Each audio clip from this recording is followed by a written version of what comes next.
Pick the Nintendo Shack and pray. Frederick from Fire Emblem Awakening says, yo.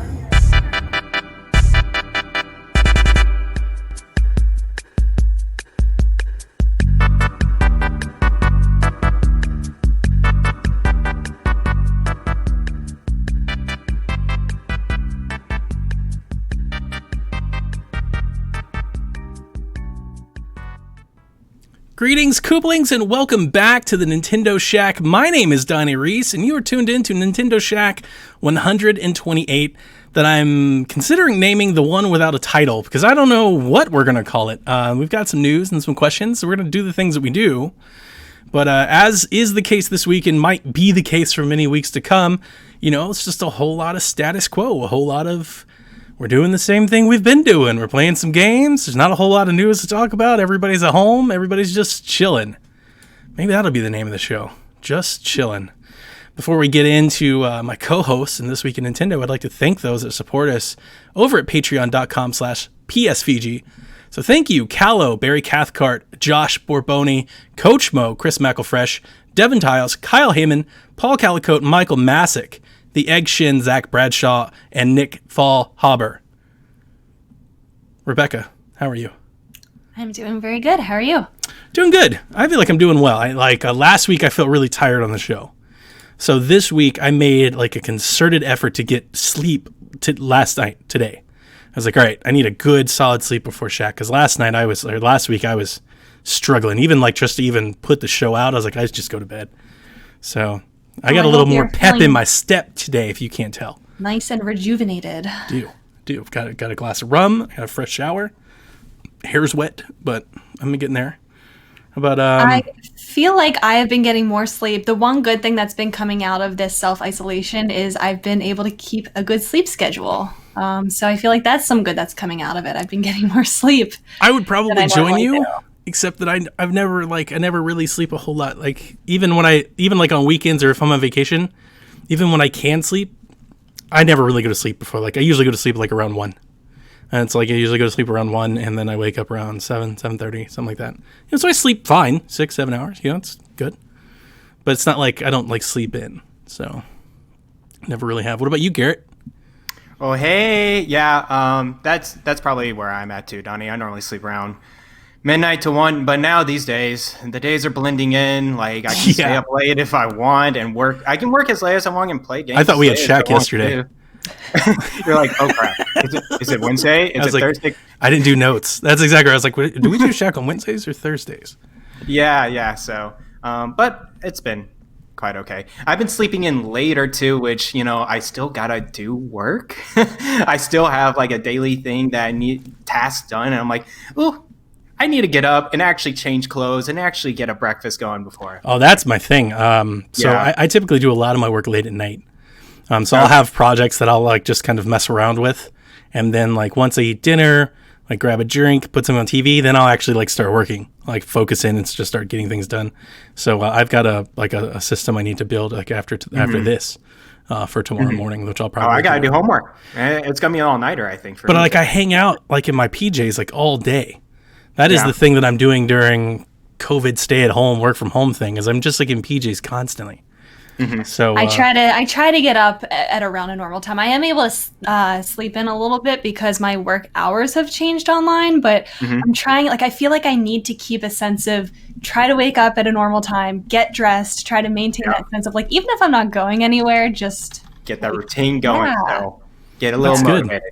That's professional. I admire you for that effort. I'm wearing a lot of leggings, a lot of yoga pants, but I'm getting dressed. Hey, you're comfortable. I, on the other hand, have been doing meetings with the county manager and the mayor, my boss, with Chucky in the background and like Pikachu shirts and like bedhead and like headphones. And every day they get on, they're like, "What's Donnie wearing today?" Everybody gets to see my Zelda stuff for my Zoom meetings. You're bringing joy to the conversation. Well, it's hilarious. The jarring thing for them is, I think my reputation at work is kind of like a hard ass or kind of like a grump. Like especially the people that work with me daily. Like I don't know. I'm not very social at work. I don't really like talk. I don't really do we don't eat lunch together or anything like that because we don't share like a whole lot of interests, so it's like I don't, they don't play video games or like watch horror movies, any of the things I'm passionate to talk about. So we don't usually talk. So then like they hit the webcam and they're like, what is all this stuff that he has behind him? Why is Chucky there? What is happening? Why is he sitting in a room full of toys? They're like, is this your son's room? What are you doing?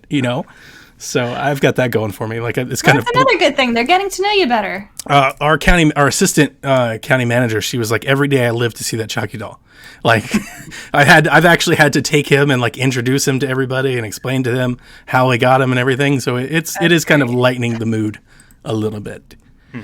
So let's head over to, let's do This Week in Nintendo as I read Bad Bit promised One Piece. Yeah, I didn't update the thing because Kevin, why doesn't the PlayStation like clear out the Twitch thing? Just another thing that PlayStation's not doing these days. So anyway, actually I think he's doing Xbox. I don't know. Anyway, This Week in Nintendo, we've got some notes to get through somewhat quickly. I did put this in here because I think this is pretty important stuff, especially since Tezuka talked about it. Lego Super Mario. We talked about that set when it was announced, right? It had a little teaser commercial and all that, the trailer. It's up for pre-order at lego.com, and it comes out August 1st, 2020. You can pre-order the base set. The base set is $60. And then the Piranha expansion set is $29.99. The Bowser Castle boss set is $100.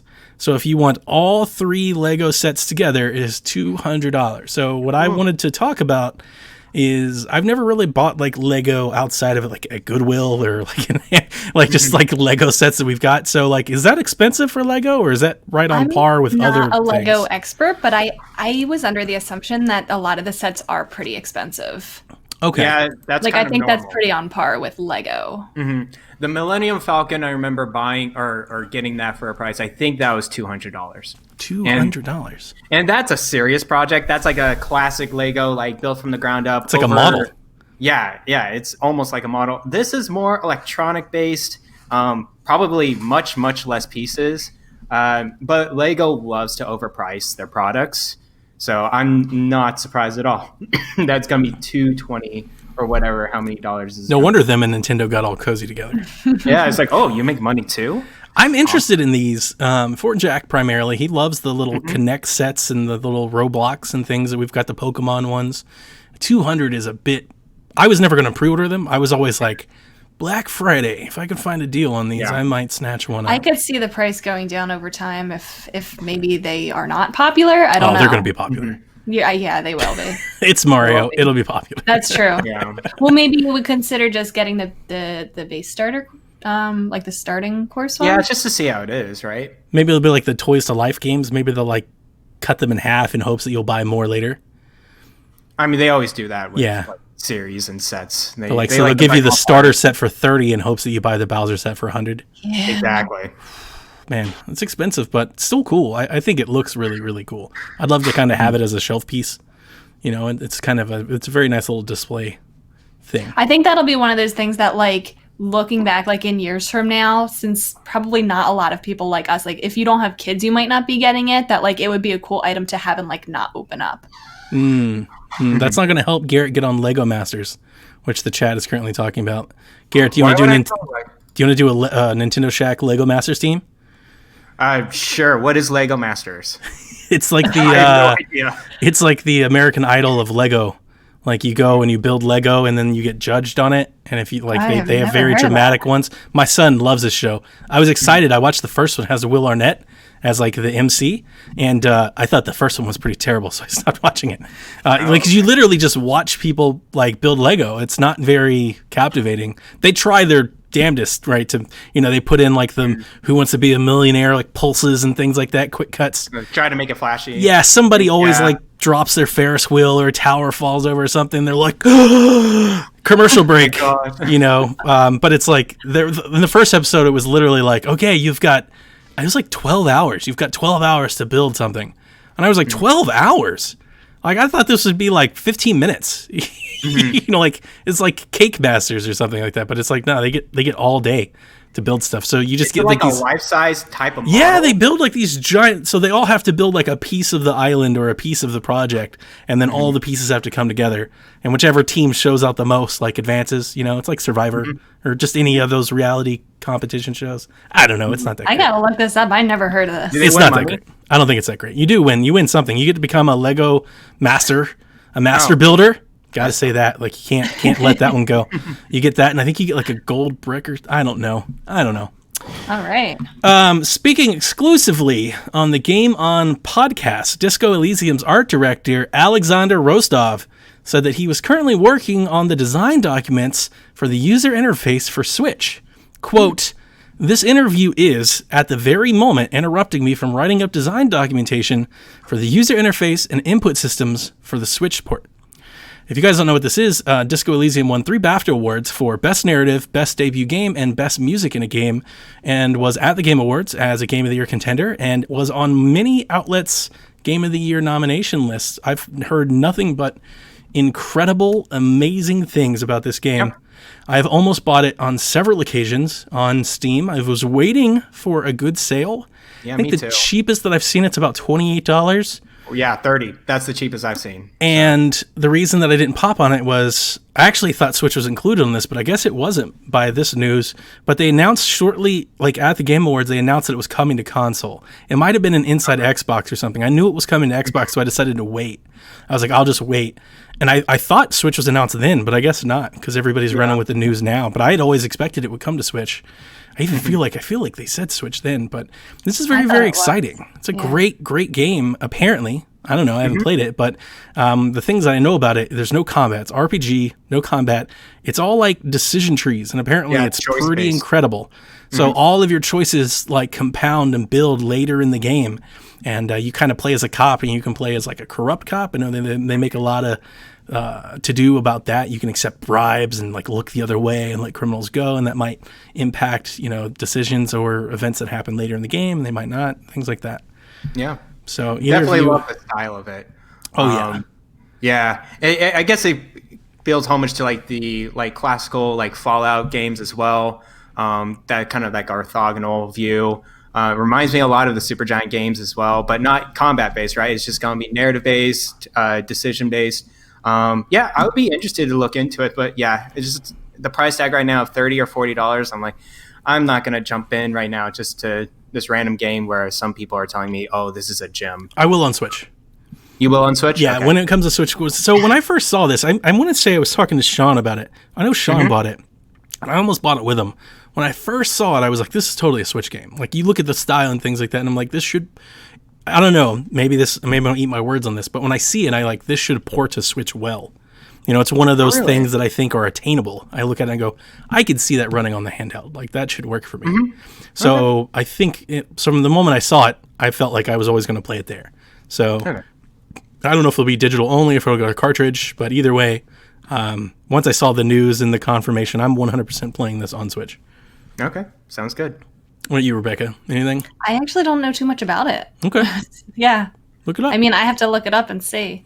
But it sounds, I like the idea of did you say there's decision making, decision? That's the whole game is like that. I love games like that, so that's right up my alley. Very good.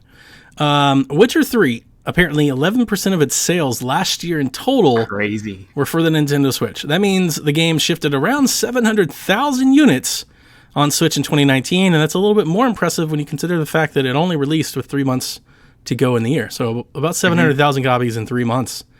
That's way more than I thought would be. That's pretty impressive. Switch. Because you're thinking it's a re-release of a game that's widely available, right? We were talking about this last week when we were talking about Borderlands and BioShock and all that stuff, right? And didn't you say it wasn't an impressive port, graphics wise? It's not, but it does run. We said it does run. And that wasn't a glowing review of it at all. But didn't the patch make it a lot better? The patch made it a lot better, and with the Switch Lite screen, it looks fine. It looks good. I wouldn't say, hey, if you have a PC, PS4, and Xbox or Switch, get it on Switch. If you want graphics wise, right? I would always choose PC over the Switch port. But if you want to play on the go, and that's really the only console you got, and you play mostly, it's Witcher's a great RPG to go into, and it works. That's the most impressive. It works.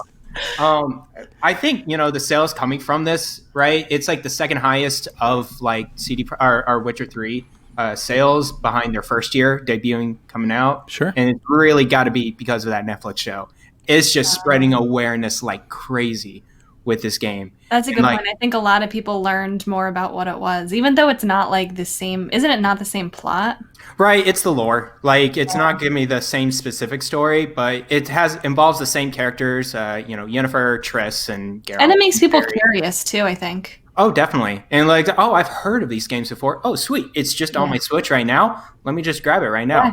And let me tell you, the physical edition of this game, it's fantastic. It puts other publishers to shame Yeah. on like what they package in there. I think I have Not it. only did they put the entire game on the cartridge, which is in itself is amazing, but they packed in That's all crazy. the DLC and everything. Yeah. Yeah. Yeah.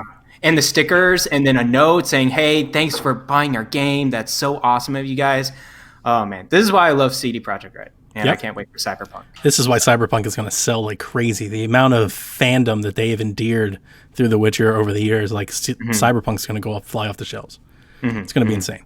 But yes, like we said with all those other third-party ports, a lot of folks are like, why are we getting these old ports on Switch? That's why. Because they sell. And I think you're spot on with the Netflix thing. But in addition to that, I also think the factor is that a lot of Nintendo players just play Nintendo. And a lot of them don't have access to Borderlands and have never played BioShock and have never played The Witcher. So they hear about these games that come over and they buy them because they're not going to buy another console. It's weird. It's a weird thing with I think, I won't say like a lot of Nintendo. I just think there's like a core Nintendo community. I think there's definitely a core fan base that just buy and play Nintendo. And that's it. Like they're not even interested in buying another console. They could be like the greatest game in the world is out on PlayStation. I'm like, I don't care.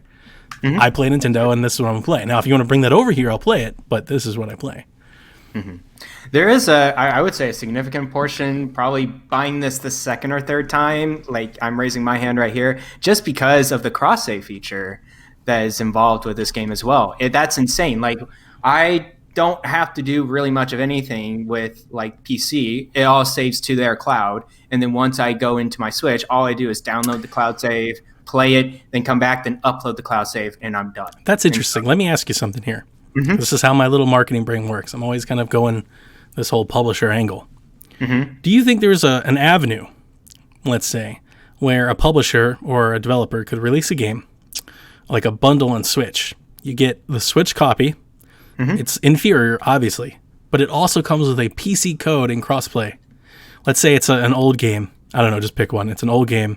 I'm going to use Titanfall. Let's say it's Titanfall. You get Titanfall 2 on Switch, and you can play it on Switch, and it runs at 720p 30. But there's a PC code in here. You can play it on PC, and it has crossplay. Do you think if they packaged them both together and sold it for full retail, do you think that would be attractive to some people? I don't think it would be much more attractive than I thought. I think people who seek out this cross-save type of things that already have the PC Probably. version. And then it's like it's minimal at best, but it could be like an additional like throw-in. Like, hey, you can take it on the go on Switch and play at home in PC and like all over the graphical fidelity, but we want you to play our game no matter where you are. It's honestly like kind of using the Switch as like a Trojan horse to getting people to experience other things. Yeah. That's interesting. It could focus more on a certain audience, but I wouldn't say that would be like their main. Oh, definitely sell. not. Definitely not. Yeah. That's where I was thinking, because, a lot of these ports that come out and they're like 40, 45, like Saints Row, things like that. I was wondering, could you go full retail if you included yet another copy of the game or something like that? Oh, Interesting. that'd be cool. Speaking of ports, Mafia 2, the definitive edition, has been rated for Switch and other consoles for release in Korea. So that's... have you guys played Mafia? No, Nope. I didn't think so. So I played Mafia 3 and played Mafia 2. I like Mafia. It's like GTA, but it's not as crazy. So it's like on the scale of like crazy open world sandbox game, Mafia might be at like the least crazy, and then GTA is like probably somewhere in the middle, right? And then Saints Row's on the other end. Freaking crazy. Right? But Mafia 2 is kind of like, it's very grounded open world. Like like I remember Mafia and like The Godfather, like you had like traffic laws and like very much like trying to do the hit or the killer or the robbery or something without being detected and without being seen, so it's a lot of that versus just like guns play. You can still do that, but like the game I think punishes you more, or at least tries to warn, the game gets much harder if you do that. Like in Mafia 3, if you just start busting into every bar, guns a-blazing, like you're going to face some serious resistance versus like sneaking through, kind of getting in and getting the hit and getting out of there. But I'm excited about this one. I think this is cool. And this is an older game that it hasn't been around for a while, like a decade. So I'd be totally apt to replaying it. And hopefully the port, makes the port over well. Yeah, I think I've seen some reviews with Mafia 2. I'm not a huge GTA guy or even Saints Row guy. I don't know why I don't like it. I just don't like how the person feels, that third person. But this one reviewed very, very well. So I would be interested to see what they do with the updated graphics and might dip my toes with this one. Cool. It's interesting how they have is it a ratings board released in Korea? Korea always does that. Yeah. Always release stuff early. Like every territory's got one, right? Like Australia's got one. I think the Philippines, Korea, China, Japan. Yeah. There's one like all of Asia, the UK, North America, South America. So yeah, like you always get these little leaks everywhere. Like there's no way you can't just keep anything like under wraps forever. It's too hard in today's time. Yeah. The last news story that we have this week in Nintendo is that there are a ton of games currently on sale on the eShop. Basically, almost every publisher is having some sort of promotion. So if you haven't checked it out, definitely pull up the Switch, go take a look at the eShop or go on the website. So Sega, Ubisoft, Devolver Digital, WB, Blizzard, they're all having promotional publisher sales. Golf Story's on sale, Jackbox is on sale, 505 Games are on sale, The Taurus is on sale, Bastion and Transistor, they've been on sale before. If you don't have these games, like buy these games. Like they're incredible games. They're beautiful games. They're like $2. It's like insane. There's a lot on sale right now. Yeah. Just go buy those games if even if you've played them already, go buy them again. Transistor's my game of the year 2014. It's just so good. It's so good. So Vagabond Artist asked, did anyone get anything in the eShop sale, which is a perfect way of transitioning to what we've been up to and what we've been playing. So I'd like to start, and I'd like to tell you that I've been playing a game today and yesterday that I'm quite fond of, and it's called Kunai. And it is this action-adventure, Metroidvania type of platformer, which, for whatever reason, I feel like I'm in a niche for. Coming off of Ori, like, I just kind of have a feel for this one, and this one is pretty, I want to say, special, or definitely a lot of fun. I've known about it for a few weeks now, just kind of waiting on a sale. It had, like, an odd price. It was, like, $17.99 or something like that, instead of being the $19.99 or the $14.99 and kind of sandwiched in the middle. And, with all the stuff that we've had, Animal Crossing, Ori, Doom, all the things coming out, I haven't had a whole lot of time. But it's on sale. I think it's on sale for $11, I think I paid for it. Has really good reviews, if you haven't checked any of them out. And it's very much in that action-adventure, Metroid puzzle, action game type thing. Like a Hollow Knight, not as hard. Like a Shovel Knight, more Metroidvania stuff. Like Ori. Yeah. Ori is a really good comp for it. The cool thing about this one is that the kunai is like your grappling hooks. That's what they're called, right? So you get like this Twilight Princess double grappling hook thing where you're constantly swinging around left to right all through the level. So it's super that fast. sounds fun. It's not super fast, but when you do it right, it does become fast. Like when done correctly, you can really build some momentum. The thing I like, I've only played it for maybe a couple hours. I'm through like the first two bosses and through the second level or the second area. I don't think level is the right way of referring to it. The way it looks. So it's got like this monochrome, which I don't even think is the right way. It's kind of like a muted look, kind of like a Game I know Boy. what game you're talking about. Okay, yeah. As soon as you said that, I realized what that was. Yeah, and it's adorable because your main character is like this tablet. It's a tablet with has like robot arms and legs, and the tablet makes these emoji faces when you do things. So as he's running around, he's got like this big happy face, and the moment you swing your sword, he's got like this angry face. And then when he gets like a new power up or something, his eyes start to sparkle, and his mouth gets all big, and it's very like emotive, and it's very cute and adorable, even for its color palette, which is typically not my thing. Like I said, it's kind of muted. It's kind of like a Game Boy aesthetic, or like the Lion's Song, which is a game that I reviewed. It only used like 3 colors. Like the palette is very soft. But kind of like Downwell too. Like Downwell, or like Gato Roboto was just like black and white, but it's like kind of that. It's just very simple. But I actually think it makes it stand out. It's very different, than an Ori or than a Hollow Knight or a Shovel Knight. It's very different in that regard. And the thing that I love about it most is the actions have weight and feel. When you hit somebody like a Hollow Knight or Shovel Knight, like you kind of rebound off of them. And it gives you like kind of that explosion, like that 16-bit, like, and like I love that feeling. And when you really get going with the grappling hooks and you start pulling off some combos and like you get like some guns and stuff, it just feels good. It's really cool. It's I'm enjoying it quite a bit. So I'm gonna keep playing it, and I'm really happy that I found this one because one of the things I was going to say as I start to rattle off some of the other things I've been playing is it's a little disassociating, like being on a Nintendo podcast, having some sort of Nintendo reputation, and like not playing Animal Crossing constantly. I feel like I'm not talking to the people that I normally talk to, like as much as I normally do. I'm not in Twitter threads and other things as I normally am. Animal Crossing is still throughout this entire house. Wife and I are both home today, right? Yeah. Started like work was low. She wasn't doing much. I was like, hey, like what's going on? Try maybe like kind of kiss on her, like cry to her. She's like, I'm playing Animal Crossing. I'm trying to get this.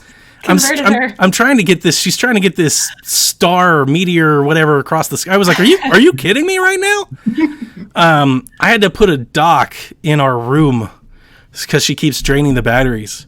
Oh, wow. So like that's happening. Like, again, I bought the Animal Crossing Switch 3 weeks in a row. She's never played a game before. She's still playing. It's her Switch now. I don't even own the Switch anymore. At least I got to swap out the Joy-Con, so she's not using the Animal Crossing ones. I was like, just use some cheap ones. Here are the green ones. Like, please don't rip those off. Right, don't mess these up.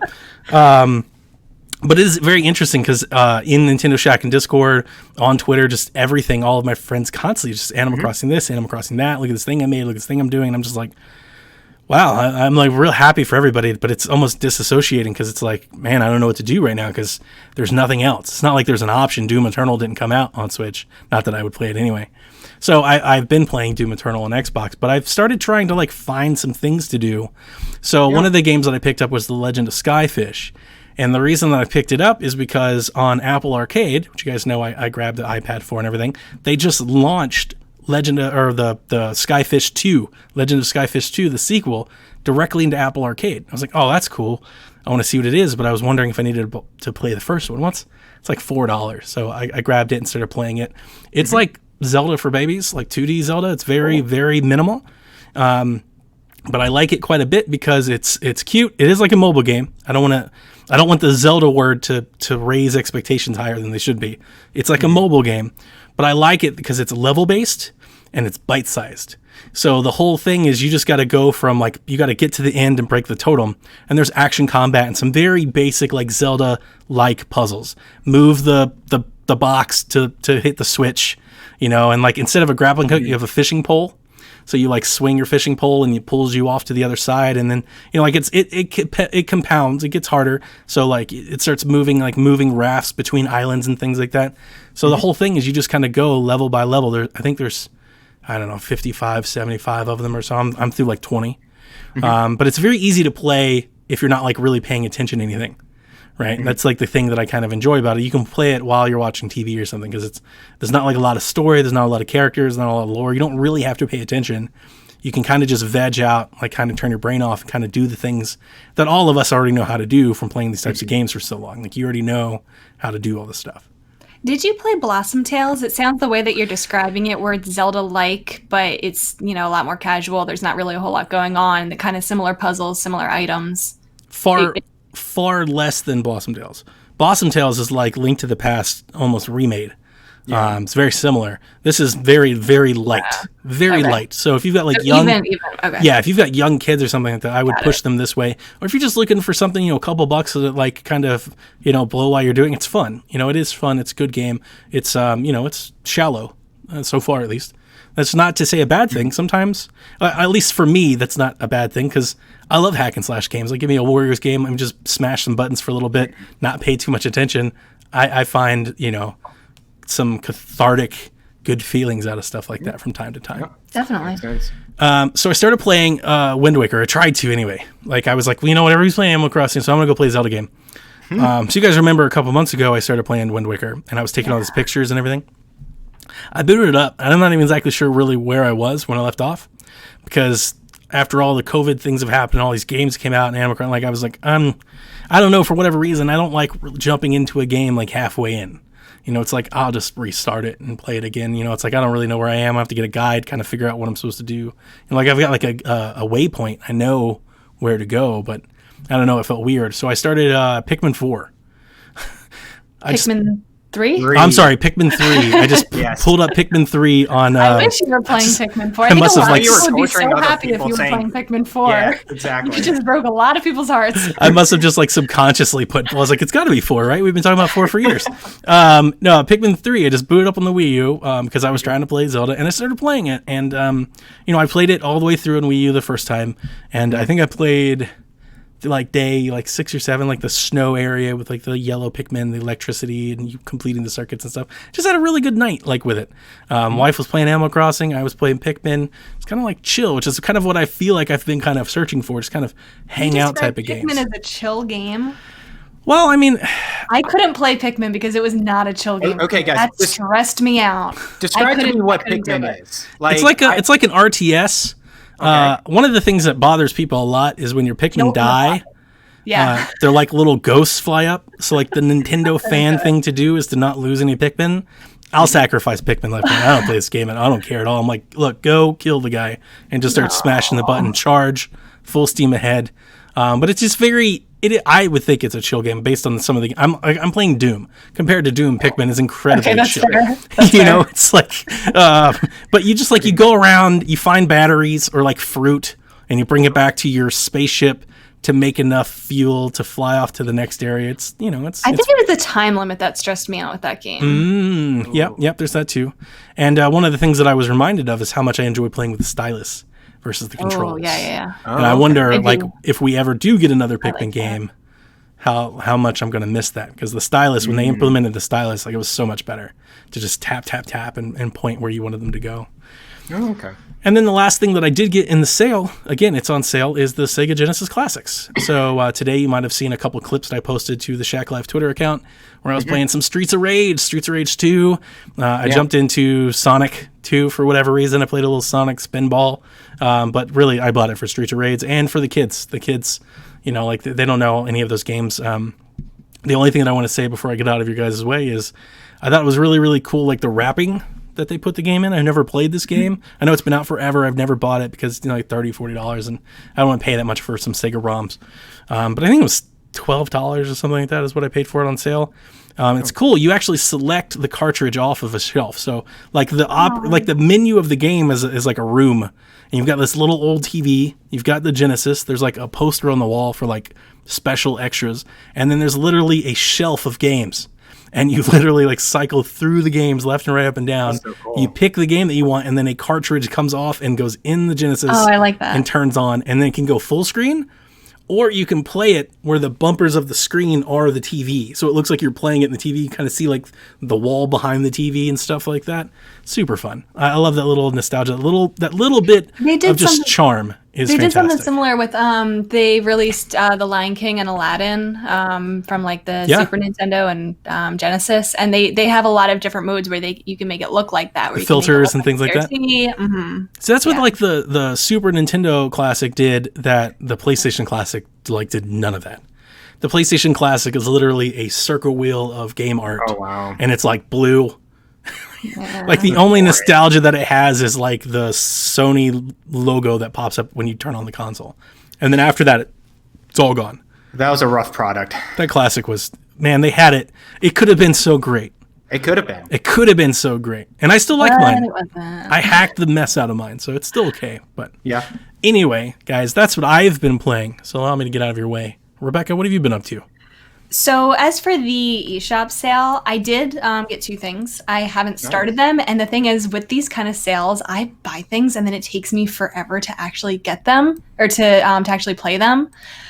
So I tried to buy things that I know that like I definitely want to play at some point, but also are very short games, like under 10-hour kind of things, so that like I can actually, when I do get around to them, I can actually finish them. I got Unravel 2, which is Nice. something that Ooh. I've been wanting to play for a long time. I was putting it off because I was hoping that they would put Unravel 1 on the Switch. It doesn't look like they're going to. But you don't need to know anything, I don't think, to play Unravel 2. So that's one that, like, it was like $5. When I play it, I'll play it. Yeah.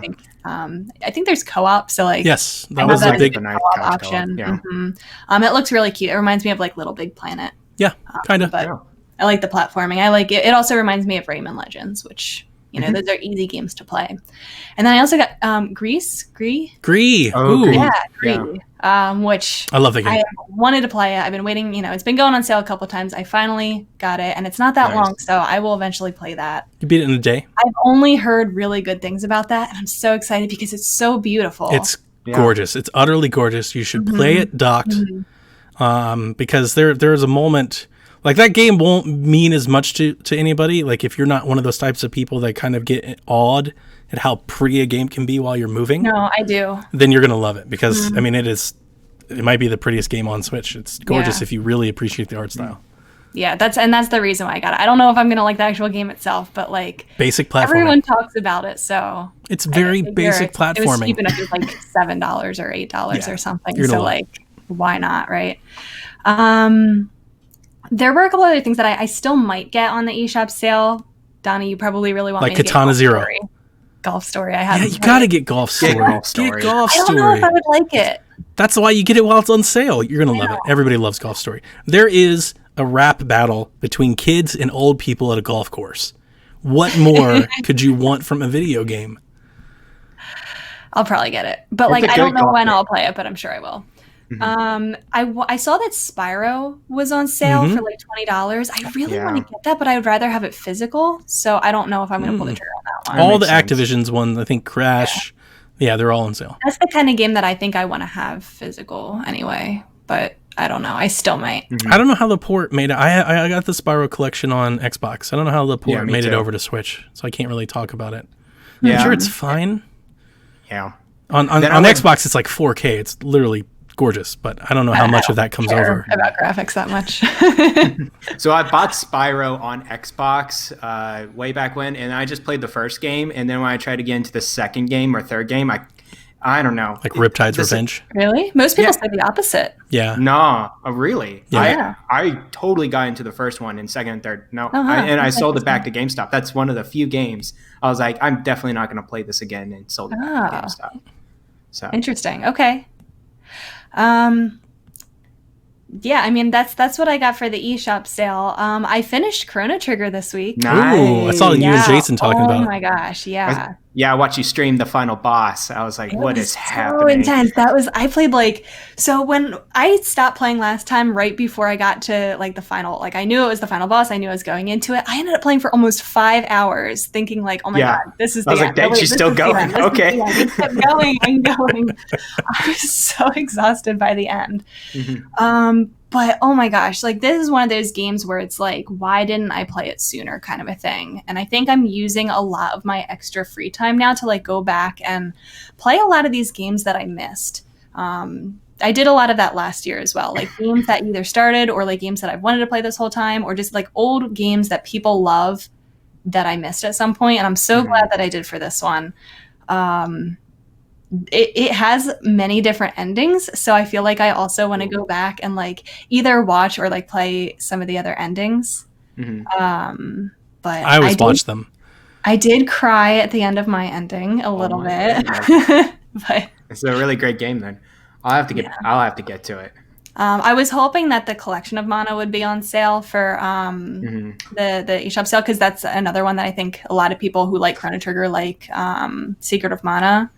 So that's one that I want to play at some point as well. Other than that, I have been playing Animal Crossing. Surprise, surprise. But How's it going? starting to with learn more of the terraforming, which is super overwhelming. I unlocked the ability to do that, I think either late last week or over the weekend. And like, I've been using it a little bit, but it's so overwhelming. Like I'm seeing people's creations, and I'm wondering like, where do they get the creativity to make a lot of the things that they're making? And like, It's Minecraft, man. I feel like I'm barely touching the terraforming because I don't even know where to start with mine. And that's okay. But That's I'm going okay. little by little. Yeah. I don't know. I feel like there's so much comparing to other people's islands. I just need to like just be happy. There with has been a lot of comparisons. Like I look at other people that have been playing hundreds of hours. I'm like, geez, I know it's my island's not going to look as pretty as that right now. So just like leave it be. Just stop comparing. Just Yeah. We had a couple questions related to Animal Crossing. Mathman Ryan wants to know, at what point does one need to hold an intervention for a loved one who's addicted to a video game? He has a family member who's been averaging 10 plus hours each day with Animal Crossing. I'm there. Think? Like, we're starting to have marital problems over here. It's like, wait a second, let's get some priorities in line. I'm starting to get there. It's like starting to the point where she sent me an Animal Crossing meme.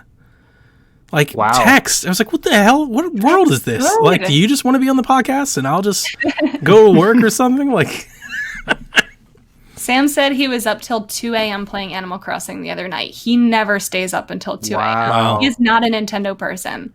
I gave him Animal Crossing and Breath of the Wild thinking that he would like Breath of the Wild. He hasn't touched it. Wow. And Animal Crossing is he's just all over that? Apparently. Yeah. Wow. Yeah, I don't know when it's right to hold an intervention. I guess it does impede with their life. Like if they're not eating and not sleeping, it's like, oh, this is a not good. Just make sure that they're aware that it's an excessive amount of play. Like if they understand that, then like that's the first step, right? Recognizing the problem, okay, and then we can move forward from there.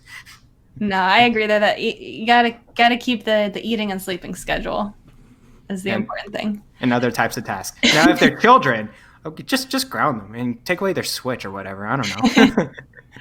Grouchy wants to know, what are 2 quality of life improvements that would make Animal Crossing better right now? I'll let you guys take that one. Or you know what? Like shovels and axes that don't break. Then I'll let you take the rest.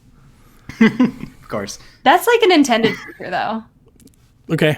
The question was 2 improvements that would make it better right now. Okay, that's fair. I think the big one for me is crafting more than one item at a time. That was mine.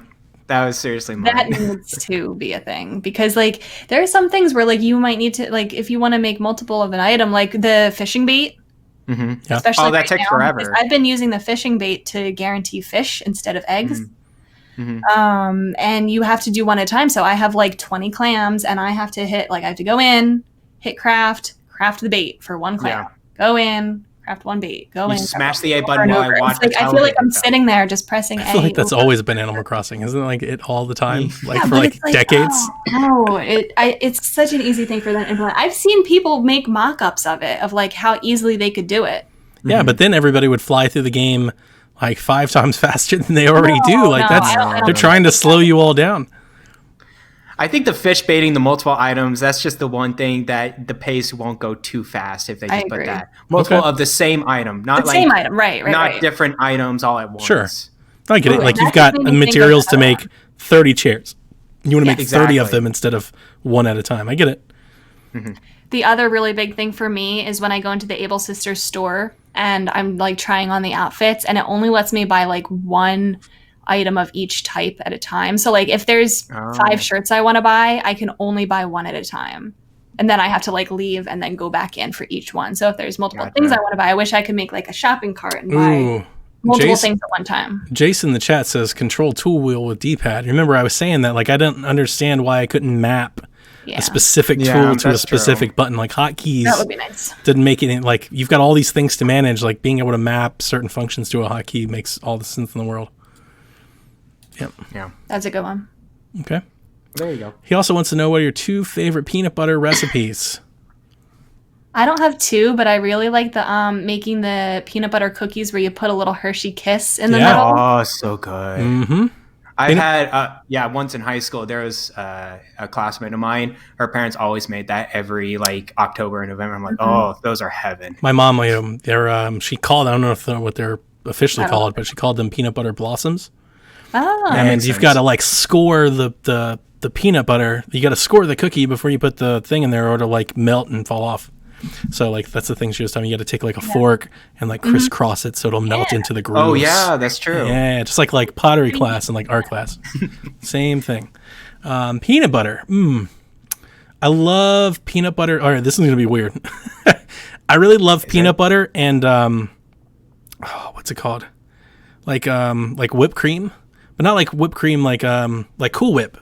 Right? I took like peanut butter and mix it with a Cool Whip and then like kind of freeze it and it's like a peanut butter like ice cream kind of thing. I really like that. I think it's pretty good. That sounds really good. I like peanut butter sandwich with green apples. and I love a Okay. peanut butter sandwich with honey. Like anything with like Yeah. peanut butter and honey together, those are fantastic. Yeah. For me, one of my dad's favorite recipes is these like these peanut butter chocolate no bake cookies where the base is not like dough but dried oats. They're very very good actually. You want to try them out? So they're just called chocolate peanut butter no bake cookies if you want to look those up. And the other one, I love cheesecake. I love chocolate. I love peanut butter. Why not do a chocolate peanut butter cheesecake? Oh, There you go. yeah, it's like heaven. It's good stuff. But yeah, love me some good peanut butter. All right, Garrett, what have you been up to, buddy? Well, yeah, the first thing on the list, I have not been playing Animal Crossing I saw recently. you online on Animal Crossing, Garrett. Ooh, she's like, wait a second, that is a lie. That's not me. That's not me. So my girlfriend over here, Oh. she's been actually, I've been slowly introducing her to Animal Crossing and showed her how to do certain things one step at a time, and then she completely fell Gotta through get it. her own profile. Get her an I island. did. So last night I was like, okay, I have the one physical game. So what I did is just like put my physical game into the regular Switch and got her own profile in that Switch, and she can play whatever she wants on that island. But she still wants to come to mine because I have all the stuff Sure. ready to go. So I'm like, yeah, sure, play what you want. So she's been really digging that. It's really cool to see. I know Caro is like so fascinated and surprised that many non-fans are into Animal Crossing now. It's just like how accessible it is now. I think of like, I don't know, like Monster Hunter and like how it came from 3DS to like, Monster Hunter World, how it's just got just easy to play and it looks, aesthetically pleasing. It's just like Animal Crossing, right? All the non-gamers are coming in and they're sharing on all the social media and pictures, video clips, and it's so darn adorable. That's I'm the seeing other it thing. come up in lots of different, like lots of other fandoms are incorporating Animal Crossing, like on Reddit, like the Survivor subreddit, like people were making Animal Crossing themed, like whatever their fandom is. Yeah, it's so easy to bring other franchises and other to implement into their Animal Crossing. You can make it as creepy as you want, making it have little dolls and then just like you smiling, or it could be just completely cute and adorable. So I think it's just there's a little bit of fun for everyone in this game, and I think that's why it's so popular. Other than the circumstances. I think anytime right you now. have a game that's like super creative, like a Little Big Planet or a Dreams or a Mario Maker or something like that, The Sims, you always attract that kind of, it always leans to attracting that type of person. Yeah.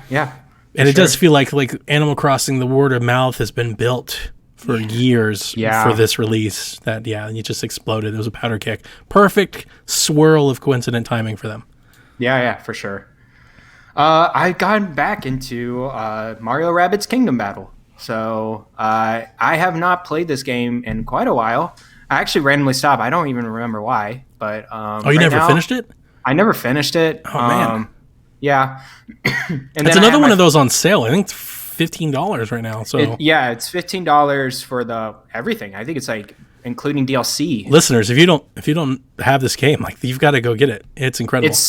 It's so good. It doesn't deserve to be as good as it is. Like you think of Mario and Rabbids back in the day, it's like Rabbids, blah, and whatever. Yeah.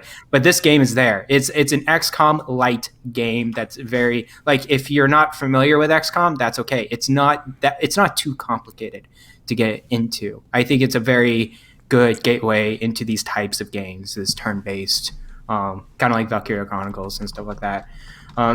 So I'm in World 3 with that as the Boo Ghost, and I'm playing a battle every evening, every morning. That's kind of like my cadence. All right. And a battle is kind of I don't know, 15 minutes, 20 minutes tops. It's not too bad. Maybe a boss battle is half an hour. So it's not too much if you want to just play a battle or something. But yeah, I've been playing that. From the eShop, I did buy the season pass. It was for $10. So I went for that.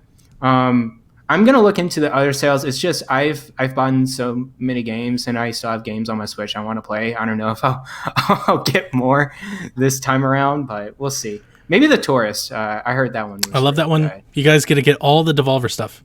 Ape Out, Katana Zero, all the things. You need all of the things. Mm-hmm. I played Ape Out. Katana Zero. I'll need to play. Hotline Miami 2. Hotline Collection.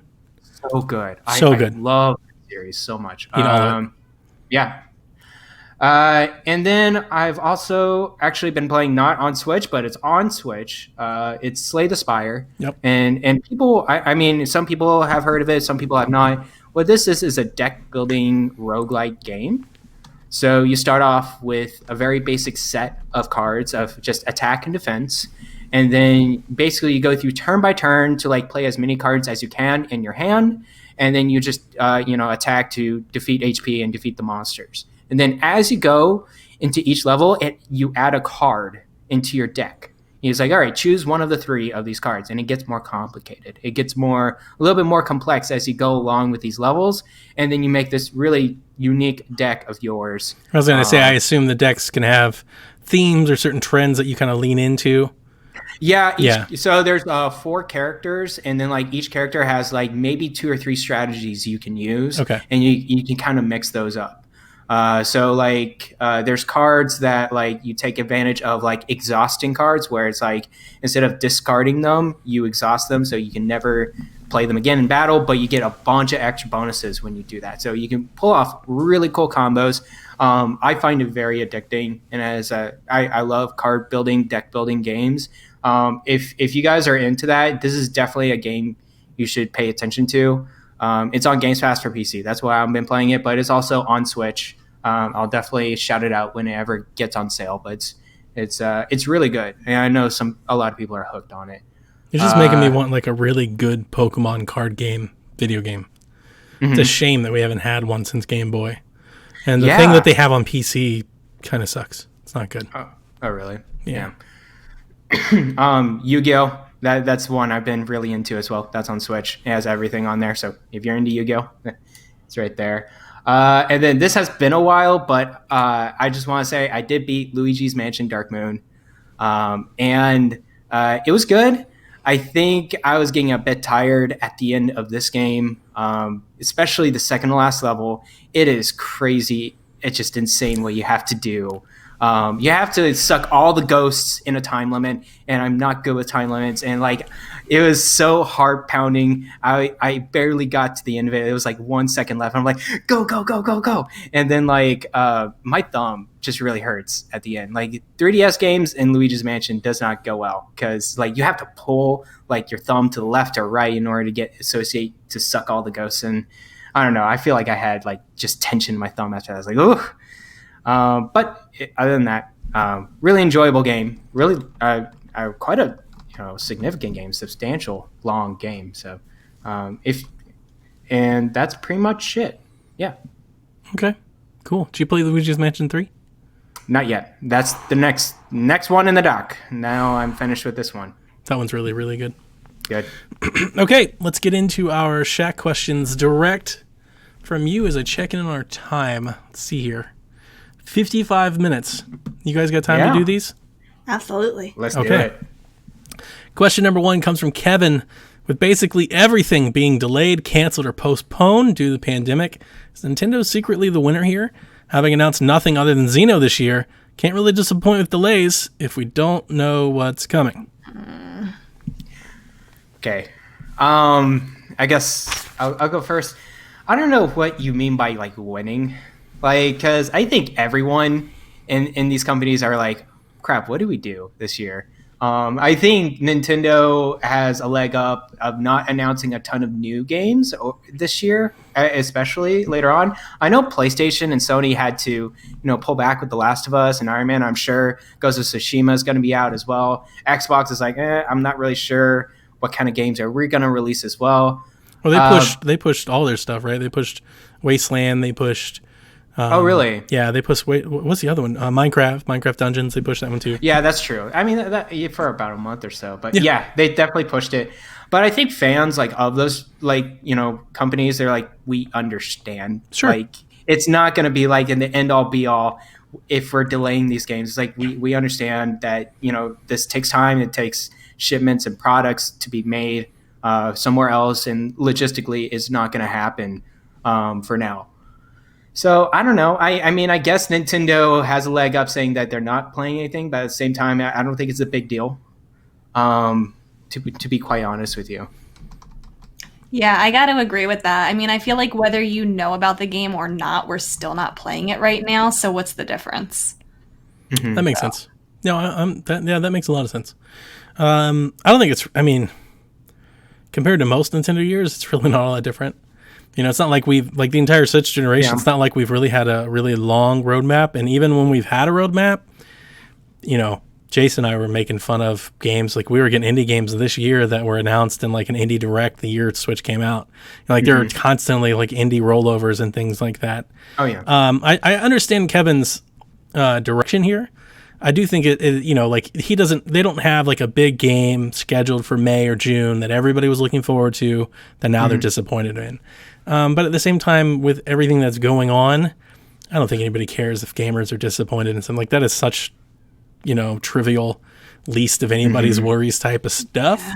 But I did want to take the moment here to every now and again, I like to at least go over kind of my own roadmap and let you guys ping in with stuff that you wanted. So I did do about 10 minutes of diving into all of the things that I think we could see this year without going crazy with Metroid and Breath of the Wild stuff, you know, without getting into that stuff. Kyle mentioned in the chat, and I have seen some of this being bantered around that Pokemon DLC could be postponed. Possibly. I was gonna say I haven't really been looking into it too much because I don't think so because it's mostly digital. But I guess if they can't finish it, then sure. But they just promoted it in the direct they just had. So I don't think if they weren't confident in making it with June, right? If they weren't confident in making that, I don't think they would have said it in the direct. Yeah, they don't have an exact release date on that, right? No, they don't. I think it is still just June. Yeah, I think they just said June, and the other one was like fall. Well, that's a digital release as well. Yeah, the second half too. Exactly. Yeah, it's going to be a digital release. Most people are probably going to be getting the digital expansions. You know, I don't think too many people will be going in to buy download cards at GameStop. So I think they can get by with that. Plus, it's June. You know, who knows what we might be in June? June might be fine by the time June rolls around, and probably not, but we might be. We don't know, right? So anyway, so we got Moving Out and coming out this month. I'm sure there's countless other indies and things coming out this month, but they're not on my radar.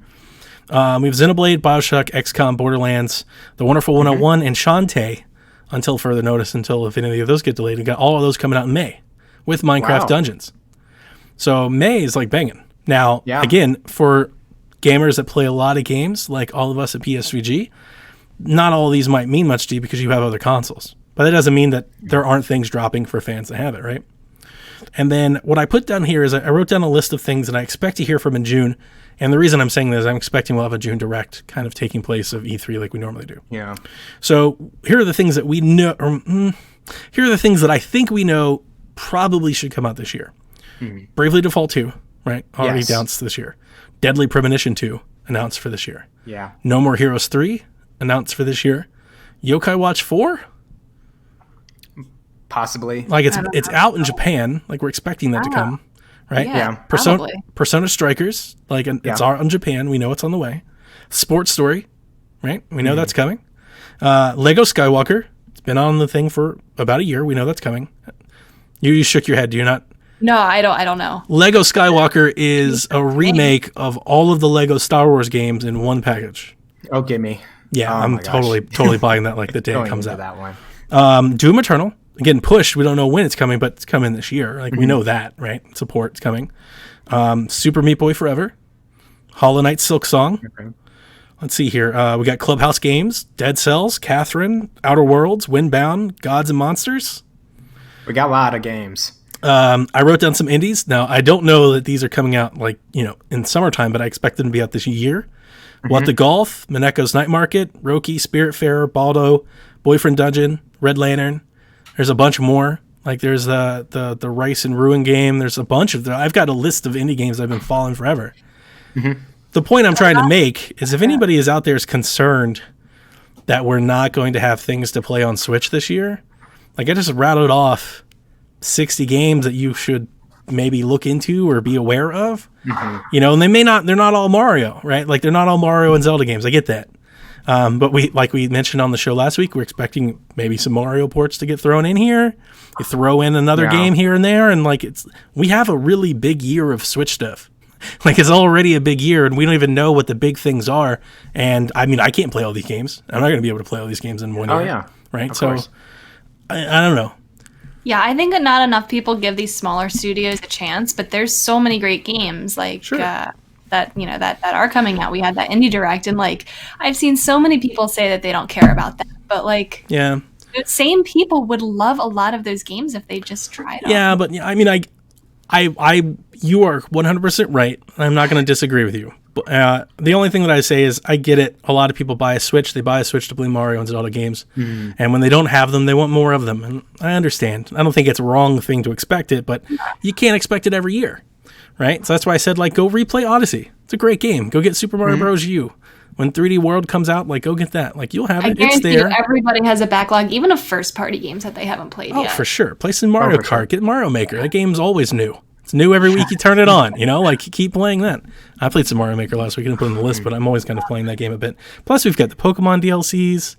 Like, I haven't even got the Mystery Dungeon. Like, that's one that I want to get Yeah. on cheap. Like, there's a lot of things There's to a lot. play. Yeah. There's a lot of things to play. And I'm personally excited for no less than, when I say excited, I mean day one pre-order purchase, no less than 10 or 12 of these. I'm absolutely getting Bayonetta, No More Heroes, Deadly Premonition, Sports Story, Lego Skywalker, probably Super Meat Boy, some of the 2K games. Like, I'm definitely getting most of those games, most of the indies. You know, so yeah. Not that Kevin was saying that there are no games to play. I don't want to have that connotation. Just want to take a moment to kind of extend the roadmap.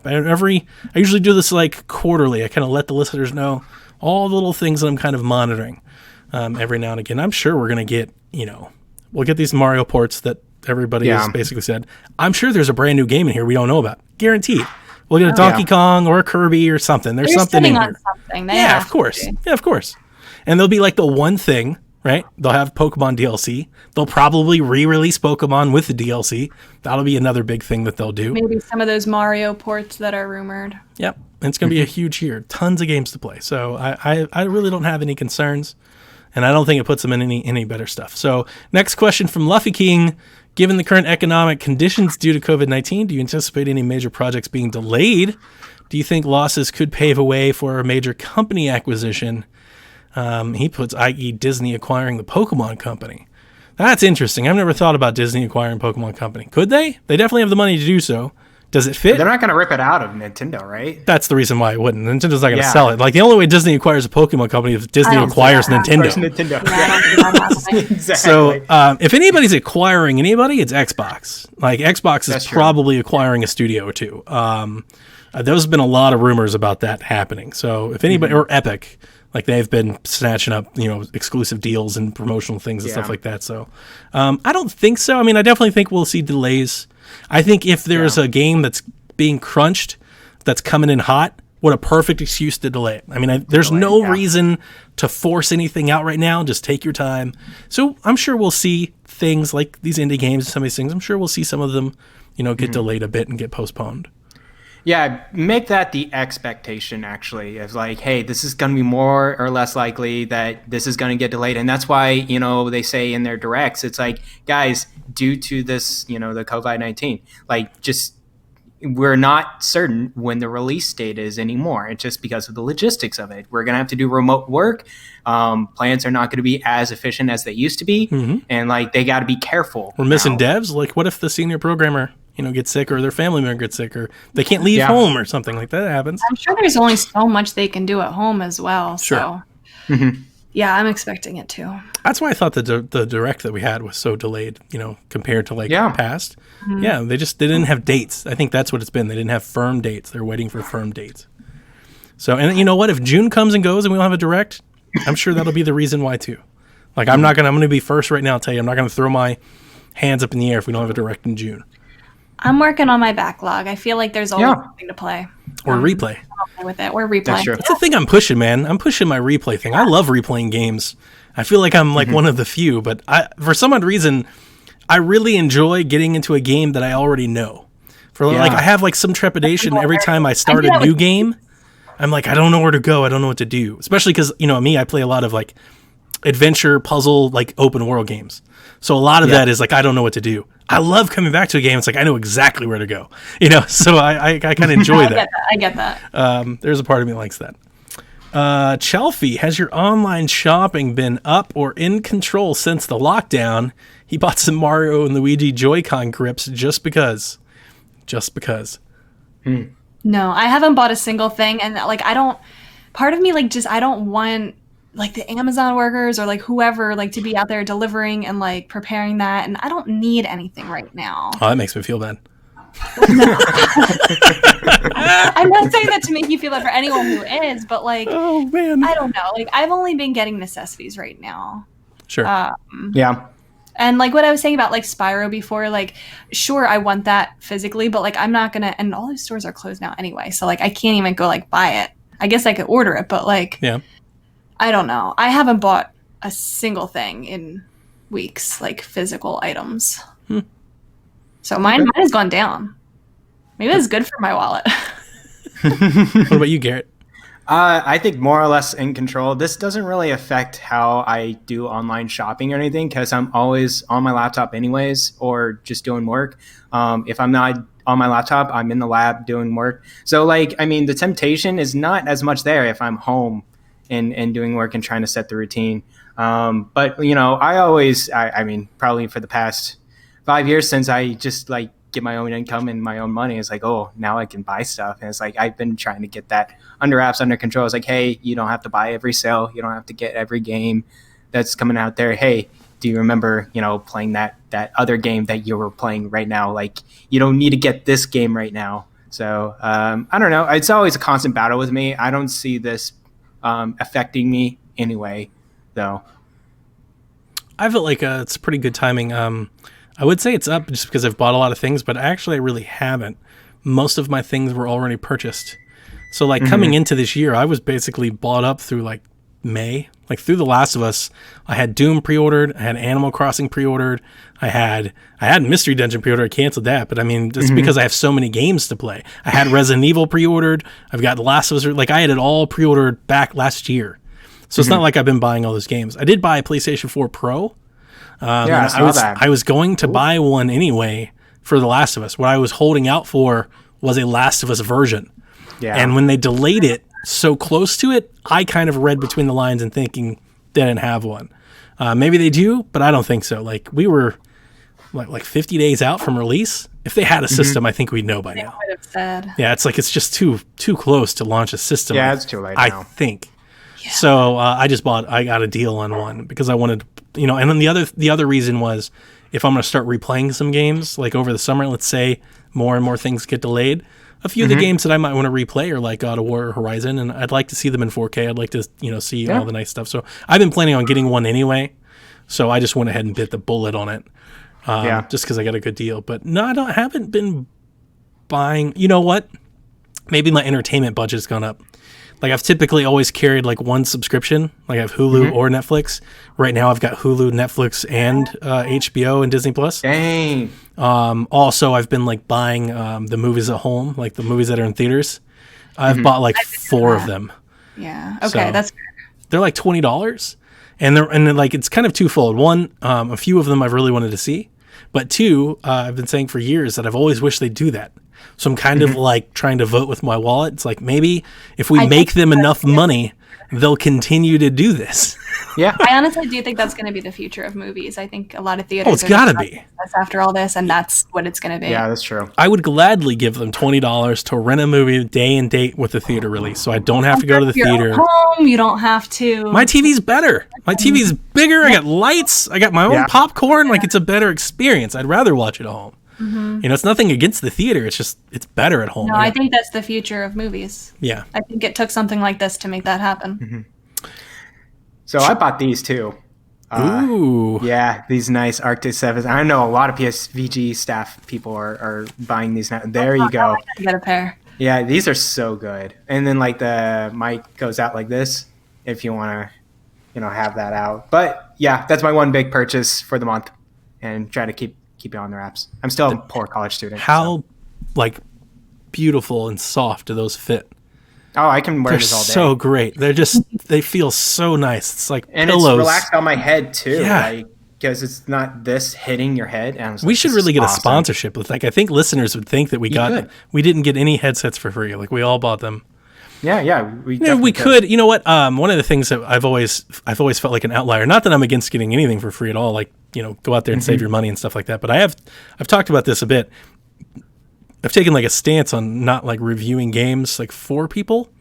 Like typically, if I'm like genuinely intrigued by something, I don't really want to buy it. Maybe like especially if it's like Jules, right? When he did like Soccer Slammers, I was like, hey, can I check this out? And like I'll do a review and I'll do a video and everything. And that's part because one, I want to promote Jules, but two, I was kind of like semi interested in the game.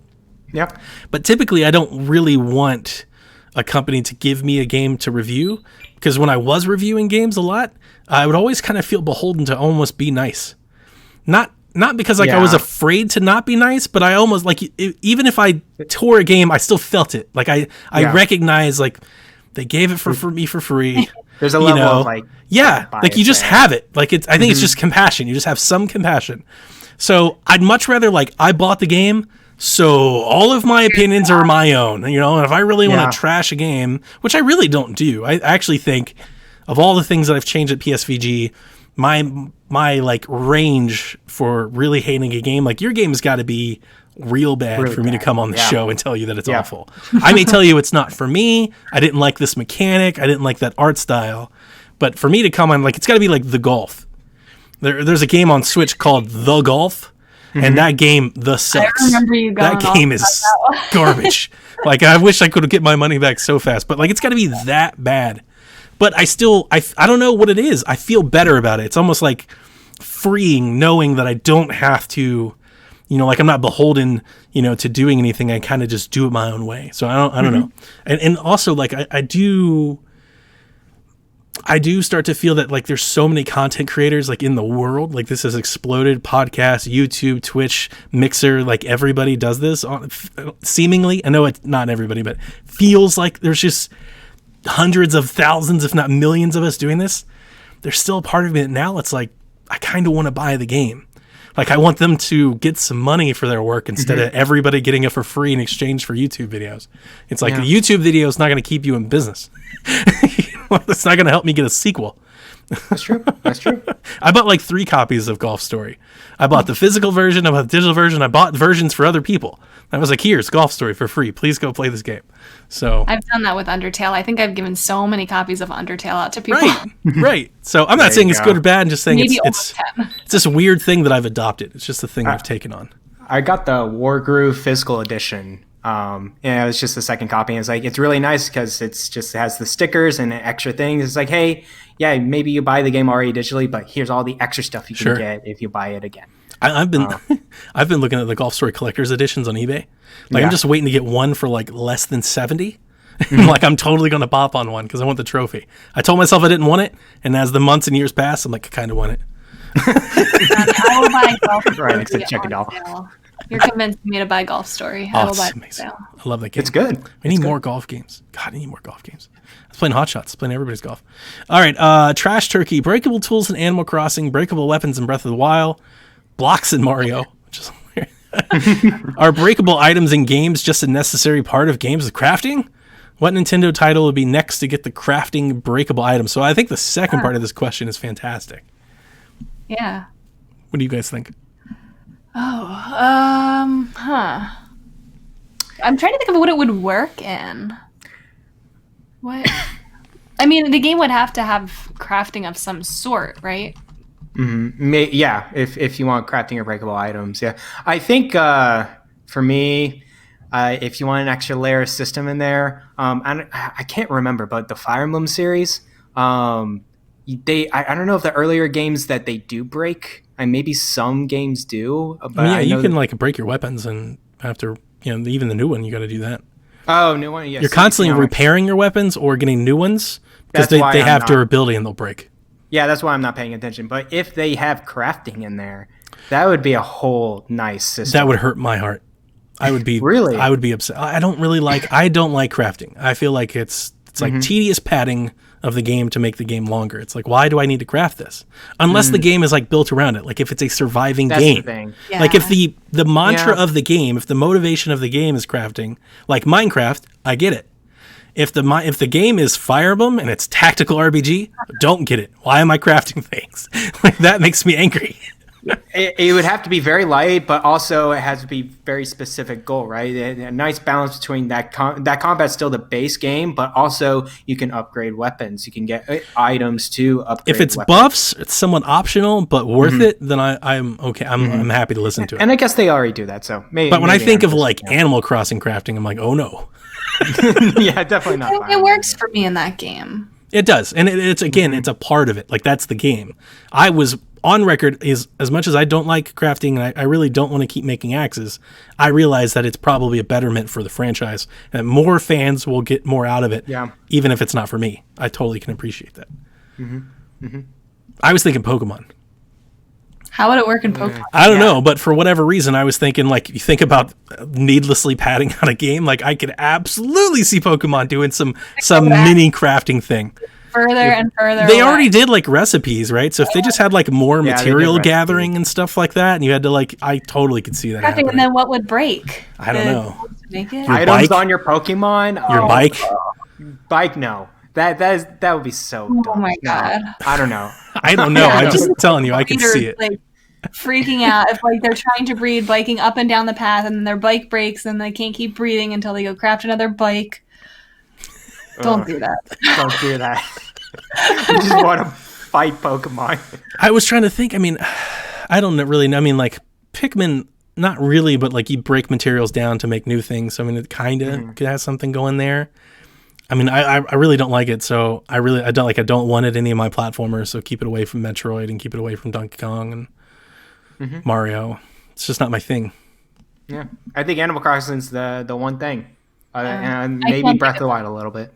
That would benefit. See, here's the thing, though. With Breath of the Wild, never bothered me. And I realize that might sound hypocritical, but I don't think it is. For as much as people, like, killed, Zelda for having breakable items, it seems like a lot of games have had breakable items since then. Yeah. The thing that I appreciated with Zelda is I never ran out of weapons. Like, Yeah, you that's do, the like, thing. barely, like, in the first part of the game, you may run into a situation like that, but once you get going, Yeah, it my got weapons better. were always stocked full. So I break one, go to another one. Grab another one, yeah. Well, I that's actually the kind of thing, 'cause appreciated that it made me kind of play with all of them. That's at the true. beginning, I feel like you didn't have that many items to work with. Like you broke sticks really easily, and then you're right. As you progress through the game, you ended up finding better things and like things that wouldn't break as much, and you don't really run out as much at that point in the game. Yep. I don't know if that's the case with Animal Crossing because you don't progress that much. Like you get Actually, that's timing because Jace is in our chat and he says in Animal Crossing, it's essentially stamina control. It's like a timing mechanic, and that's really what it is. So, It's and that's so another way you go to like Pokemon. They could just kind of like gate you or slow you down a little bit like that. I like the crafting in Animal Crossing, but not the breakable tools. I could do without that. Yeah, that just seems needless makes because you got to constantly have them. So it's like, because It's really for tools only. yeah, and it's not like you find them. That's another part. Like it'd be one thing if you found tools. They're not just like out there. You can't just like find an axe. You have to build an axe. The thing, I think I said this last week too, but I think the perfect solution would be making the golden tools unbreakable. You I work agree. your way up, or like it might be annoying at first, but you worked through it and like you got to the point in the game where like it's okay. Now you have the best tools and now you can relax a little bit more. I will concede that if that was true, I probably would have kept playing. I probably would have played at least that. I would I'm going to grind until I get these tools, and then I'll like kind of lax off and take a break and kind of enjoy myself a little bit more. When Caroline was like, these tools still break too, it's like, what's the point? It's like I'm sitting there, I'm like, this is just going to keep happening over and over again. Just craft the flimsiest ones and you're good. Like all the time. All right, let's see here. Brendan Myers. Should Wii U ports get discounted to a Nintendo Selects price after some time? I just looked at Pokken Tournament, and it's still $60 after 2.5 years of release. Yeah. Now, on Amazon today, a lot of those ports are down to $40. If you guys haven't checked them out, like Zelda Breath of the Wild, Donkey Kong, I think Mario Maker, Super Mario Bros. U. But I understand what he's saying, Brendan. Nintendo, they put a premium on their games. They think their games are worth the full price of admission. That's how they make their profit. Like they typically don't profit. Like usually sell hardware at maybe a slight profit if they don't break even. It's not like the other ones. They don't have like big expensive services. They don't have Game Pass Ultimate. Their live doesn't cost $60 a year. Nintendo makes their primary amounts of money by you buying games on their system and them getting a cut, or you buying their games. So Do you think we'll have Nintendo Selects for the Switch? How long did it take the Wii U and 3DS to get them? 3DS for a while. yeah, I was going to think say 4 or 5 years for 3DS. Yeah. And Will the eventually get Wii sold? U, I want to say in year 3 they started dropping like the Wii games. Well, because you remember the first year was like nothing. The first year was barren. That was a bad year. The second year was like everything. It was like Amiibo and Kart and Smash. Like they threw everything at the wall, and still the Wii U didn't take off. So like the third year they were like, okay, here's some ports. Because they were like planning for the next thing. So they were like, here's Wind Waker, and you can play Metroid Prime Trilogy again. It's just like it started turning into Port City over there. So I think it was third year. I think. Because you remember, it didn't even have that. It was like 5 years. It wasn't on the market that long. How long did you say for the 3DS? 5 years? I think so. And it was like the first round of like Mario selects, like the Star Fox 64, Super Mario 3D Land. Piper says, I'm sure 1-2 Switch is $20. Like 1-2 Switch sells for like $50. Still, I'm not sure if you've looked it up. Like it's very expensive. I think they did like one run of that game, and it's still somewhat limited. Yeah, it's crazy. I wouldn't pay $10 for that game. If they do that down the line. Maybe. It depends on how many games you get over there. I could see it. But again, not until they've kind of exhausted their ability to sell ports at $60, which gets us to... Let me jump a question, get us to the next question. Any chance we get Wind Waker HD ported over this year, or do they save it next year given all the potential Mario games coming? We talked about on the show last week, BMox, that next year would be Zelda's 35th anniversary. So we're talking about Nintendo Selects. Why would they do Selects when they can do all these Mario remasters at $60? And when they drop the Zelda games, they'll be $60. So like we're still a couple years away from all of these games getting a discount. And even if they get discounted on Switch, like the demand for Switch software is so high, I could see it being like $30 instead of $20. Yeah, $29.99. Yeah, definitely. And that's, I mean, should they get discounted? Sure. Yeah, Not if they're selling. They should. Not if there's, and then you got to put yourself in two shoes, right? Not the customer wanting to spend the least amount of money as possible. Put yourself in Nintendo's shoes. It's like, how many copies of Mario Kart 8 did we sell last week? Oh, no, $60. Like, $60 still. That one will always sell. Right, like it's selling like bukus. Now, Donkey Kong Tropical Freeze, it kind of sold light. I think Mario Bros. U. I think it kind of sold light. I'm not sure. Yeah. Yeah, so these light. I think it sold more than the Wii U copy for sure, but I don't think it sold like. I don't even want to say this now. Somebody in chat, let me know what Super Mario Bros. U sold. I don't think it hit like 5 million. 5 million's like kind of what you would expect like most Mario games to get to, at least over double-digit millions. I'm not exactly sure where U ended up. I remember I had like a really strong month, and it really tapered off fast. Yeah, the hype lost with that one. Let's get to Ducks here before we finish with Jason. What are your impressions of Animal Crossing New Horizons now that we're a few weeks into it? And why is Rebecca so bad at Metroid? Skinny Matt says, excuse me, Skinny Matt corrects me, 5.79 million. Wow. So it's like kind of right there at what you kind of expect it to be. But it wasn't like Mario Kart, like Smash, like all the other ports that came over and was like breaking all the records. It was solid. Thank you. Thank you, Matt. So what are my impressions of Animal Crossing? It's a very cool, chill game. As I said before, it's very accessible compared to previous installments. I like the additions that they have in there with the crafting. I feel like the game's a lot more lively. There's more stuff to do every day. I enjoy it. And it's not like I immediately want to go back to it. It's not like, this obsessive nature with it, which is fine. It's like whenever I have time, I get to play it and I can just, do whatever. It's not like a really intense game for me. So yeah, that's my impressions for it so far. I reviewed it for Twinfinite. And I think it's the definitive way to play Animal Crossing. I think it's definitely the best Animal Crossing there is. It's not without its faults. There are things that I would change. There are things that I think some other games have maybe done better. But yeah, the definitive way to play it. I think every time I turn it on, there's always something like that makes me smile, which is important. Like whether it's like my villagers that are like bickering with each other and or singing or just seeing like a little detail that I haven't noticed before. Something that just keeps me coming back and playing it. And I will for the whole rest of the year. So it's really, really good game for me. Yep. I'm not going to weigh in. I don't think the game is for me. And like I said, I don't really bash games too much, so I'm just not going to weigh in. I think your opinions stand on their own. But I want to know... But that's your impression of it. That's valid. Why you're so bad at Metroid. Like, where does this come from? The person who asked that is very passionate about Metroid, and actually he's the one who got me into Metroid and got me to play Super Metroid for the first time. And I started Metroid Prime a few months ago, and I still haven't beat it because every time I turn it on to play it, I get lost and I don't know what to do. And even if I try to ask him or look something up, I'm still lost and don't know what to do. And I like it. Apparently, I don't think I'm bad at it. But the problem is I get so lost, and then like it takes me a couple weeks to turn it on again, which is bad because then I forget what I was doing and then I get lost. So he's just getting on my case for that.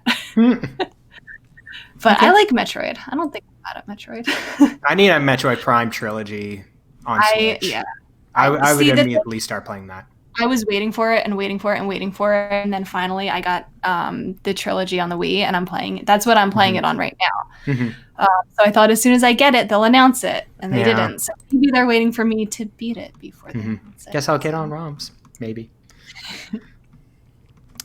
Piper asked us in the chat. I'm going to fit one more in here before Jason, because I think it plays into this. Do you think we'll get any 3DS ports on Switch? It's going to be hard. I think the mainline Nintendo games that doesn't require a lot of the second screen, sure. They can get ported over. Let me think. Maybe Metroid, Samus Returns. That's the one I was going to go with. Yeah, that wasn't huge on the touchscreen. It was just a mini map. So I could easily see that being on Switch. I could see Link Between Worlds being ported. Yeah.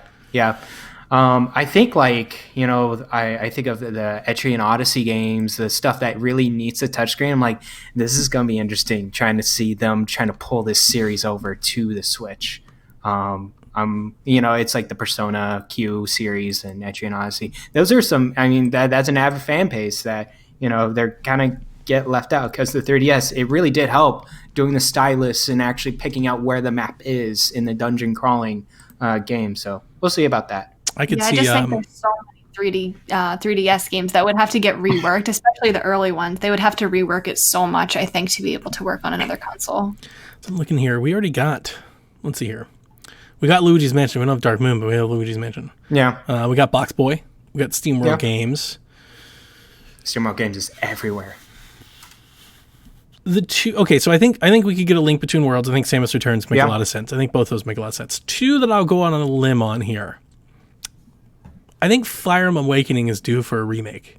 Oh, I would love that game. I think that could be like kind of like a holdover like type of thing where, like for a while there Fire Emblem was almost annualized. I could see them taking Three Houses engine and redoing Awakening and kind of releasing that kind of as like a fill-in while they work for the next Fire Emblem game.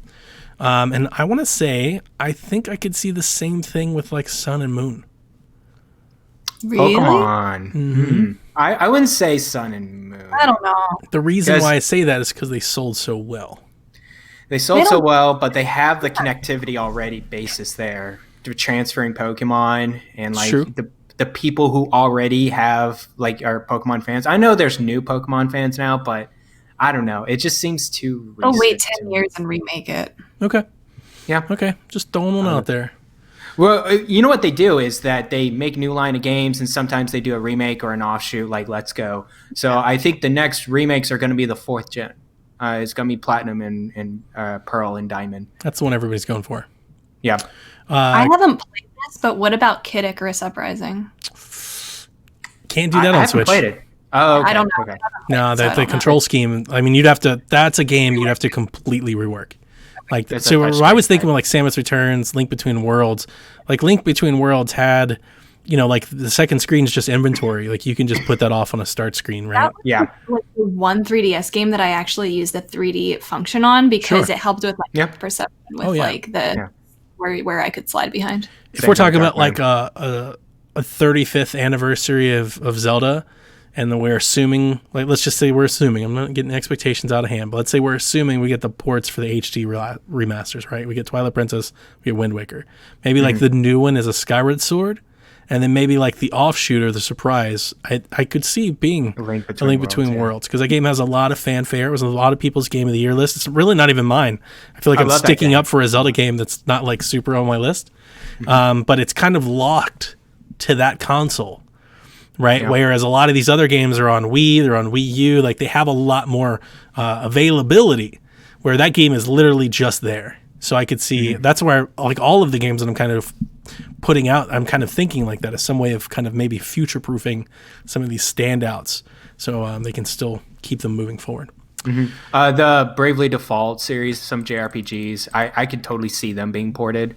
Bravely Default and Bravely Second, because I think those are easily accessible and turned over. I think there's a lot of JRPGs on 3DS that did port over to Switch. I was even thinking like Monster Hunter games. Monster Hunter games, definitely. They had Monster Hunter Generations, I was or gonna say, is there one on the Switch now? yeah. There's one that's between 3DS and Switch that's been ported over. I don't know if they would do older games though. I would just like to see a Switch Monster Hunter game, just a new one they can pull out. But a lot of games can be ported over to Switch. Okay, last question before we get out of here. Jason, what will it take to have Donnie take down the Soul Master? A special stream event? A Patreon explosion? I need this to happen. Jason, it's going to take Game Genie coming back and giving me a cheat code with some sort of invincibility cloak, because I can't do it. I don't know, maybe I've always thought, so here's what I've thought about this game. Jason tells me that like at the end of this game you fight like 4 or 5 of these guys at once. I can't beat the one. So it's like that. It's like Caroline, she's like, you know, the golden tools still break. It's like, what am I even doing? There's no point in still trying. Like, I'm not going to beat it at the end. What game is this? What game Hollow is this? Knight. Yeah, it is Hollow Knight. Yeah, Hollow Knight. But one of the things that I've always thought about this, I think it's a particular section that I'm in with the Soul Master, where my respawn point is. I've got to go and fight like all these people that vanish and throw stuff at me before I get to the Soul Master. So I always like lose health getting there. So I've always thought like maybe if I just left that area and go find some upgrades or something and come back, maybe I'm just not strong enough to do it. And I kept forcing myself that way because that was like the golden path. Like that's the way I'm supposed to go. So maybe if I just went off exploring, I think I could do it. I've always said that. I think I could do it. I really do. I mean, I beat Ori. I can play hard games. I think I'm pretty good at platformers. Although I see Mario Maker gifs and they'll like completely make me think I suck at Mario. So I mean, I'm not trying to tell anybody. I'm not trying to flex. I don't think I'm great, but I think I'm a reasonable, good platforming player. But the reason why I never did, and the reason why I don't try, is because of the flexing from Flexay, where he's like, "Oh, dude, later in the game, I buy like 4 of those, and then there's like more, and they're like harder." And it's like, well, if I'm having trouble with the one, obviously I'm not going to beat 5 of them. So what's the point? It's the exact same way I feel with Animal Crossing. Anytime I kind of hear that, it's like, well, if you think that's hard, wait till you get to the end game. It's like, why am I even playing? I'll just stop now and go play something else and have more enjoyment out of it.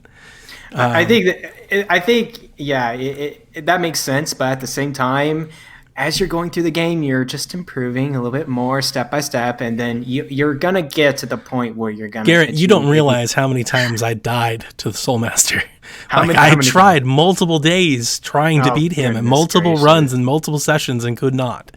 So okay, and you know, like don't waste your time. Like a Dark Souls game. I specifically do not like hard games, but I don't mind a challenge as long as the challenge is, I think, is attainable. Yes, I think Ori and the Will of the Wisp was hard. Like it was tough to beat that game, but I never felt like I couldn't do it. I'm playing Doom Eternal right now. Doom Eternal straight up kicks you in the teeth constantly. The game is freaking hard, but I still think I can do it. I'm like, even when I lose, I'm like, if I had dodged, right? If I had moved, if I had zigged instead of zagged, I could have made it. Hollow Knight, I was like, not a chance. I can't. I was like, I am not good enough to do this. Like, I don't have that 16-bit retro, jump and move. Like, he does this attack where like circles go everywhere. And I even watched people on YouTube. Like, I was like, how do you beat them? They're dodging and jumping in and out of all this. I'm like, I'm getting hit by every one of these attacks constantly. Connie, have you played? Cuphead. I was just gonna ask, have you played Cuphead? I have played Cuphead. I played it for about 9 levels, and I was like, nope, I'm out of here. Same thing. And I don't, I'm not ashamed. Not everybody can beat Dark Souls. Not everybody can be good at games. Right. I've actually, all of PSVG, I think go back to like episode 4. I have never even tried to claim to be good at games. If anything, I've always said, I think of all the people here, I might be the most casual player. I played a lot more Wii. I play a lot more like sports games. I like casual affairs. Beat 'em ups, smash 'ems, things like that. That's kind of my thing. So it's just not for me. You know, it's okay. I lived through, here's the thing though with Hollow Knight. I watched somebody beat the game. I watched a complete playthrough. I've seen the ending and everything. So I still got to experience it. I still love the art style and the music in the game that it has. I was pounding the drum for that game all the way up until release. I'll never forget the excitement when it was just like stealth dropped, like Hollow Knight coming to Switch right now. I was like, oh my God, we've got to go buy it. And then I played it for about 8 hours. I was like, I could never play this game again. It's going to make me throw my Switch Pro out the window. People that say if you haven't beaten a game in the franchise, you can't be a fan of it, and I disagree with that so much. I do too. I think I've had these conversations with Caroline, and you can be a fan and not have ever even touched the game. You can be a fan of whatever you want to be a fan of. I hate this gating of fandoms, and I kind of have like a self-righteous war against these things. Kind of some of the things I've brought up with Animal Crossing fans. And that doesn't mean you can't be a fan. I agree. I think you can be a fan of anything. Like, I'm a fan of Persona, and I have never beaten Persona 5, and I never will because it takes 400 hours of your life to do it, and I just don't have the time to do it. What are you talking about? But I've watched the animation.